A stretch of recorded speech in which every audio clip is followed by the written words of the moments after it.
2 months ago, we did the artist study live stream, and we did perspective. Somebody messaged me on Instagram and said they were having trouble. They were trying to compose something for a comic they're working on, and they were looking at some references, and they couldn't figure out the perspective in the references, and asked if I wouldn't mind dissecting them and seeing how they look. So I'm going to do that right now. So we're going to look at 3 pictures real quick and figure out what's the perspective of these. This one is basically 2-point, I think. I'm going to guess that the horizon line is down here.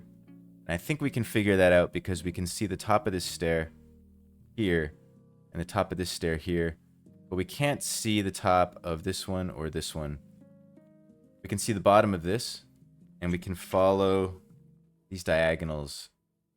I guess this is going to be something like that. And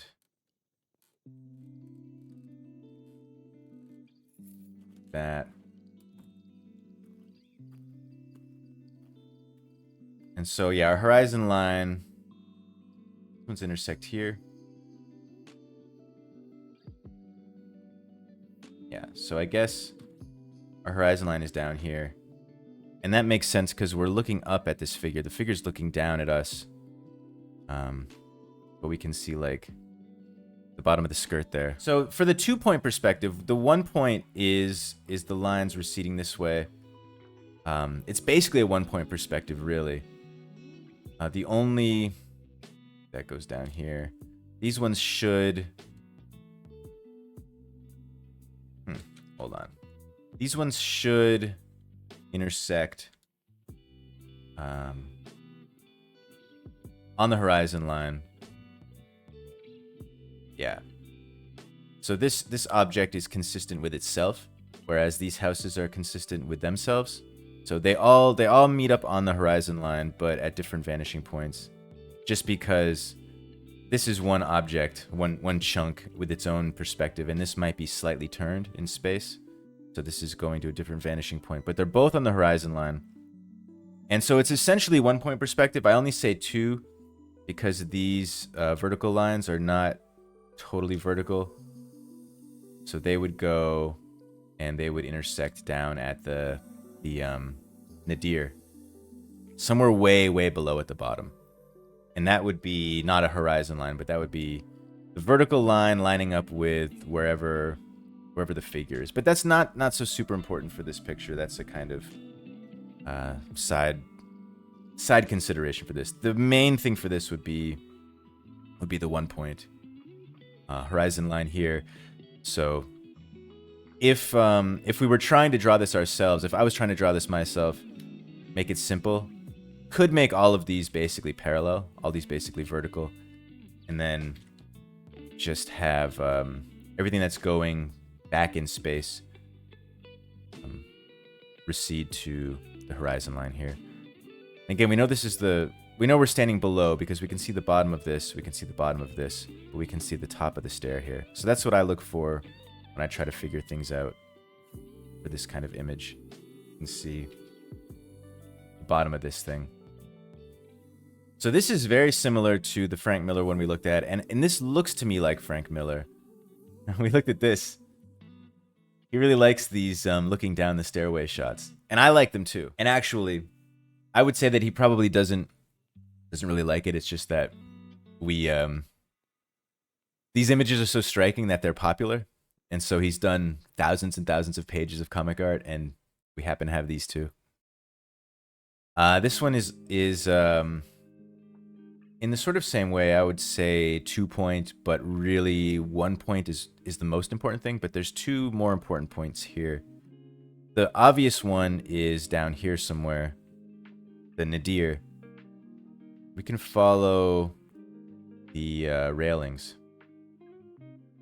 And with the other Frank Miller one, it was a little bit wonky. And so I wonder if this will be, yeah. I'm gonna guess, and I'm not sure, but I'm gonna guess that Frank Miller sort of eyeballs, or maybe he changes things slightly just for the sake of making it look better. Because sometimes the actual real perspective doesn't look as good as if you change it. So all these lines going down will go to the nadir, to the bottom vanishing point. That means that we're sort of floating right above this spot, and our vertical horizon would be something like this. And then the figure on the left side of that line would go kind of this way.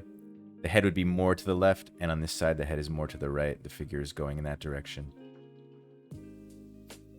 And then here, we're below this line, and so the body is more up, the head is more to the outside of the body. Like in the Mobius one that we looked at. This is kind of like that Mobius one, that falling one. So the other vanishing point is over here somewhere. And this is a really pretty brilliant way of doing this picture, because this is broken up into panels too, right? This is panel 1, panel 2, but then this is panel 3, and then we have kind of a DeLuca, but I would say maybe panel 4 and maybe panel 5. So it's broken up by these shapes. And so we have a consistent perspective throughout the whole thing, except that for the panels down here, the nadir is the important vanishing point. And for this first panel here, the important vanishing point would be over here. So we can trace these lines back this way. Should have made that longer. We can trace these back this way. And so our horizon line is probably up here. So that's accurate because we're above him. We're looking down on the top of his head. Even though he's leaning forward a little bit, it still looks to me like we're looking down on the figure. And then side of the wall here. Yeah. So one vanishing point here, and then the nadir down here. So we just follow where the lines recede to, and we can break it up. But this is a really sophisticated perspective. Now, this is an interesting one. This is, I guess, curvilinear, right? Sort of. This is distorted like a fisheye to match the human eye and also the camera lens, but it's definitely more dramatic. This is mostly 1 point, but also 3 point perspective. The important point is probably here. We follow this. Just follow these diagonals pretty simply, yeah. And that's our focal point too. Follow these. But the trick here is, instead of making this straight across like in this one, they've curved it for dramatic effect. It's curved around the horizon. So everything above it is curved is curved. Everything above it is curved this way, and everything below it curved this way. All of these still recede to that vanishing point. All of these do. And I'm going to guess that this does too. Yeah. Pretty much. So everything that's going back in space is still going here. It's just a matter of these sort of this dramatic curving. I don't know mathematically how to achieve that. If I ever do this, I just eyeball it. I don't know if any of you know how to do that mathematically. There's definitely ways, and there's probably resources online for figuring it out. But I would draw in my diagonals, kind of rough them in, and then I would just eyeball this and make it work. Yeah, it makes a big eyeball, right? And then the other 2 points for the 3 point perspective, there's the zenith up top somewhere. So all of these will go to that, but they're also curved. But they all basically recede somewhere up here and then down below as well. So you can look at this, bring that down, and I guess this one probably would go somewhere way down here. But these would all recede to the same point off screen down at the bottom. And I think the zenith and the nadir should be on the same vertical.